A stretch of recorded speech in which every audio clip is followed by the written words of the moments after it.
Haleluya, haleluya, haleluya,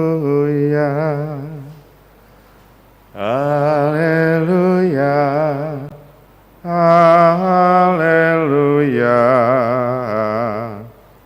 haleluya.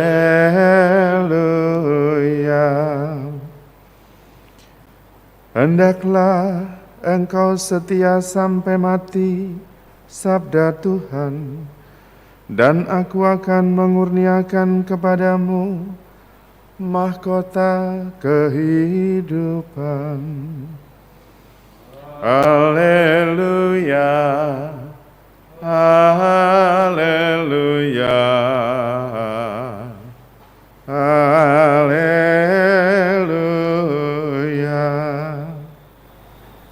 Tuhan sertamu dan sertamu juga.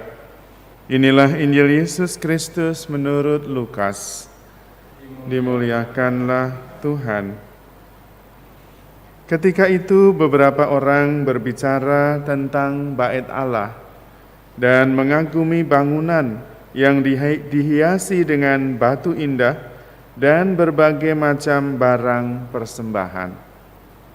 Tetapi Yesus berkata kepada mereka, akan tiba harinya segala yang kalian lihat di situ diruntuhkan, dan tidak akan ada satu batu pun dibiarkan terletak di atas batu yang lain. Lalu murid-murid bertanya, Guru, bila manakah hal itu akan terjadi, dan apakah tandanya kalau itu akan terjadi? Jawab Yesus, waspadalah, jangan sampai kalian disesatkan. Sebab banyak orang akan datang dengan memakai namaku dan berkata, Akulah dia, dan saatnya sudah dekat. Janganlah kalian mengikuti mereka. Dan bila kalian mendengar kabar tentang perang dan pemberontakan, janganlah kalian terkejut, sebab semuanya itu harus terjadi dahulu, tetapi itu tidak berarti kesudahannya akan datang segera. Kemudian Yesus berkata kepada mereka, bangsa akan bangkit melawan bangsa, dan kerajaan melawan kerajaan. Akan terjadi gempa bumi yang dahsyat, dan di berbagai tempat akan ada penyakit sampar dan kelaparan. Dan akan terjadi juga hal-hal yang mengejutkan dan tanda-tanda yang dahsyat dari langit. Demikianlah Injil Tuhan. Terpujilah Kristus. Saudara-saudari terkasih, Tuhan Yesus mengingatkan kepada kita bahwa apa yang kita lihat, apa saja yang ada di dunia ini pada saatnya akan lenyap. Bangunan-bangunan yang megah, yang mewah, pada saatnya akan kita lupakan. Bahkan sebetulnya sekarang ini kita bisa belajar dari masa-masa keemasan zaman itu, zaman lalu. Seperti misalnya piramid, Sphinx di Mesir. Dan bagaimana raja-raja pada zaman itu merasa so powerful sehingga berpikir bahwa mereka bisa hidup selama-lamanya. Tetapi hilang. Intinya adalah kita diminta untuk tidak terpukau oleh apa yang ada di hadapan kita, yang ada di dunia ini. Kita tidak dimaksudkan untuk hidup selama-lamanya di dunia ini, tetapi kita dimaksudkan untuk menikmati kehidupan bahagia kekal bersama Yesus di surga, karena Tuhan sudah menang atas maut dan mengaruniakan kehidupan yang kekal.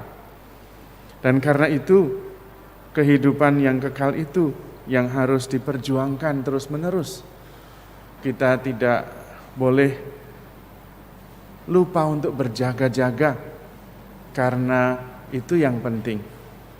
Jangan sampai kemegahan dan tipu daya dunia membuat kita terlena, tidak mampu melihat apa yang penting, tujuan dari seluruh hidup kita, tujuan kita diciptakan.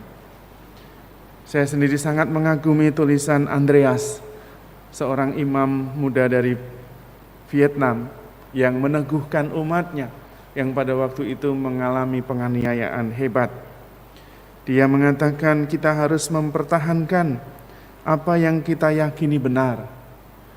Yesus Kristus jauh lebih penting daripada hidup kita sendiri. Iman seperti itulah yang membuat Andreas dan teman-teman tetap setia mempertahankan iman. Cintanya yang mendalam kepada Tuhan Yesuslah yang membuat dia memenangkan perjuangannya, sehingga dia menjadi santo, martir, orang-orang kudus yang sungguh-sungguh dikagumi imannya. Berbeda dengan orang-orang zaman Yesus, ketika mendapatkan kabar bahwa akan ada harinya segala yang kalian lihat itu diruntuhkan dan tidak ada satu batu pun yang akan terletak di atas batu yang lain. Mereka tidak menangkap bahwa mereka harus berjaga-jaga, melihat yang penting, jangan terpukul terhadap keindahan dunia ini, tetapi malah bertanya, kapan? Tidak relevan. Karena kapan atau tidak, kalau tahu pun kemudian tidak mampu kita berbuat sesuatu. Karena pada dasarnya iman yang jauh lebih penting agar kita menyiapkan diri, percaya pada rencana Tuhan yang begitu indah.